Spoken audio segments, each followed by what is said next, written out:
हे सोम, आप सोने की तरह चमकते हैं। आप यज्ञ स्थान में विराजिए।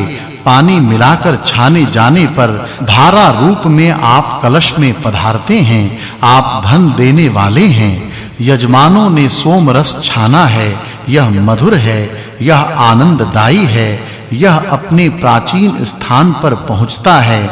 हे सोम, आप खास निरीक्षण करने वाले हैं। जो यजमान अच्छा यज्ञ करने की भावना रखते हैं, आप उस यजमान पर अपनी कृपा दृष्टि रखते हैं। हे सोम, आप जल्दी हमारे यज्ञ में पधारिए। आप जल्दी कलश में स्थापित हो जाइए। यजमान आपको छानते हैं। छनकर आप हवि के रूप में हवि अन्न को प्राप्त कीजिए। शक्तिमान घोड़ों को शुद्ध करने की तरह यजमान आपको शुद्ध करते हैं। लगाम पकड़कर घोड़ों को जैसे ले जाया जाता है, वैसे ही अंगुलियों से यजमान आपको यज्ञ स्थान तक ले जाते हैं। हे सोम, आप उत्तम कोटि के अस्त्र शस्त्र वाले हैं, शत्रुनाशक हैं, संरक्षक हैं, उपद्रव दूर करने वाले हैं, पालक हैं, संरक्षक हैं, देवताओं को उत्पन्न करने वाले हैं, पृथ्वी लोक को धारण करते हैं, स्वर्ग लोक को विशेष आधार देते हैं।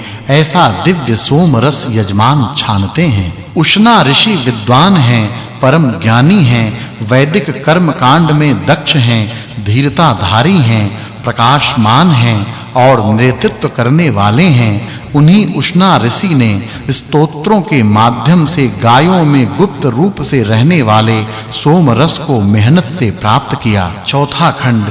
हे इंद्र, आप शक्तिमान हैं, आप सर्वज्ञाता हैं, आप जगत के स्वामी हैं। जैसे बिना दुही हुई गायें रंभाती हुई अपने बछड़ों की ओर भागती हैं, वैसे ही हम आपके दर्शन और कृपा के लिए लालायित हैं। हे इंद्र, आप धनवान हैं। आप जैसा कोई न स्वर्ग लोक और न पृथ्वी लोक में हुआ है और न होगा। हम गोधन के लिए आपकी स्तुति करते हैं।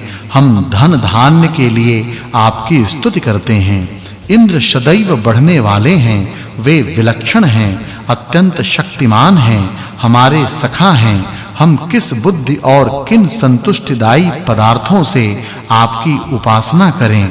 किन शक्तियों से आप हमारे सहयोगी होंगे? सोम आदरणीय हैं, सत्यनिष्ठों के लिए आनंददायी हैं, उन्हें आनंद देने में सबसे आगे हैं। सोम बलवान शत्रुओं के धन को नष्ट करने के लिए इंद्र को उत्साह और सामर्थ्य प्रदान करते हैं। हे इंद्र, आप हमारे मित्र हैं, आप यजमानों के संरक्षक हैं।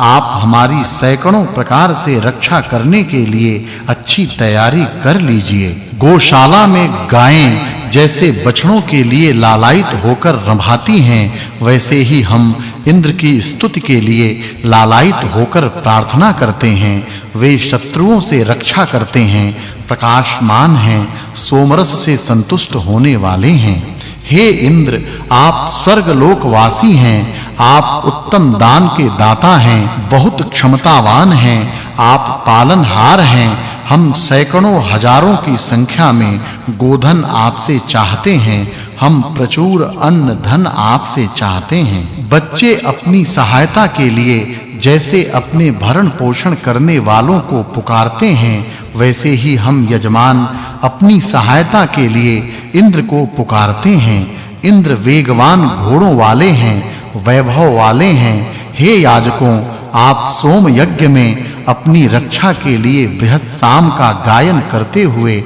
उनकी उपासना कीजिए। इंद्र सुंदर ठोड़ी वाले हैं, शक्तिशाली राक्षस भी उन्हें नहीं हरा सकते।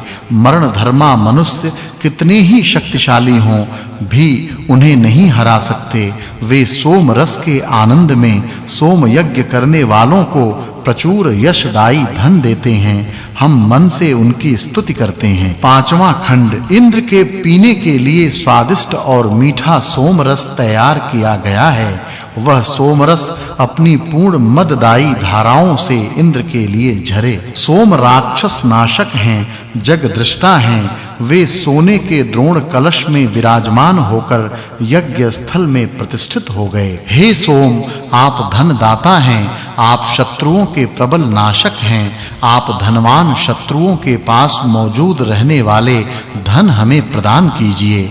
हे सोम, आप अत्यंत मधुर हैं, आप यजमान को कर्म का फल देते हैं, आप प्रकाशमान हैं, आप तृप्तिदायी हैं, आप इंद्र के लिए पात्र में छनकर तैयार हो जाइए। हे सोम, आप बहुत शक्तिमान हैं, आपको पीकर इंद्र और शक्तिमान हो जाते हैं, आपको पीकर बुद्धिमान भी प्रसन्न होते हैं, आपके प्रभाव से इंद्र युद्धों में घोड़े की तरह शत्रुओं के धनों को शीघ्र ही अपने अधीन कर लेते हैं। सोमरस चमकीला है, हरा है, बहुत जल्दी छनकर पात्र में पहुंच गया है। सोमरस जल्दी से जल्दी इंद्र को प्राप्त हो।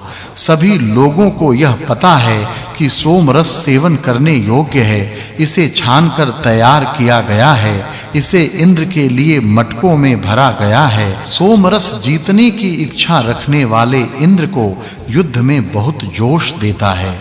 सेवन करने योग्य सोम को पीकर और प्रसन्न होकर इंद्र धनुष धारण करते हैं। जल प्रवाह को जीतने वाले इंद्र वज्र को धारण करते हैं। हे यजमानों, यह सोमरस बिल्कुल जीत दिलाने वाला है, यह आप पूरी तरह मान लीजिए। यह प्रसन्नता दायी है। आप इसकी ओर लपकने वाले लंबी-लंबी जीभ वाले कुत्तों, राक्षसों को इससे दूर भगाइए। यज्ञ में सोमरस यजमान का सहायक है। यह पारदर्शी धाराओं से घोड़े की तरह वेगवान होकर कलश में जाता है। हे यजमानों, सोम दुष्टों का विनाश करने वाले हैं, आप उनको आमंत्रित कीजिए। आप यज्ञ का आदर करते हुए सबके कल्याण की भावना व्यक्त कीजिए। हे सोम, आप कल्याणकारी हैं, आप अन्न स्वरूप हैं, संसार को तृप्ति देने वाले हैं, आप जल को सब तरह से पवित्र करने वाले हैं। अंतरिक्ष लोक के जल में सोम ज्यादा बढ़ते हैं। सोम सर्वद्रष्टा हैं, ये सूर्य के सब ओर जा सकने में समर्थ रथ पर चढ़ते हैं। सोम तो जैसे यज्ञ की जीभ ही हैं। सोम रस छनते समय आवाज करता है, यह मीठा और प्रिय रस वाला है। सोम यज्ञ संबंधी क्रियाकलापों को जानने वाले हैं, निर्भय हैं। सोम अपने माता-पिता का नाम नहीं जानते, ये यजमान द्वारा तैयार किए जाते हैं। ये स्वर्ग लोक को चमचमाने वाले हैं। ये छनकर तैयार हो जाने पर सोमजयी नामक तीसरे नाम को ग्रहण करते हैं। यजमान सोने के कलश में सोमरस को छानते हैं। कलश में जाते समय सोमरस आवाज करता है। इस सोमरस की यजमान उपासना करते हैं। सोमरस सुबह, दोपहर और शाम इन तीनों समय के सवनों संध्याओं में प्रकाशित होता है। छठा खंड। हे यजमानों, आप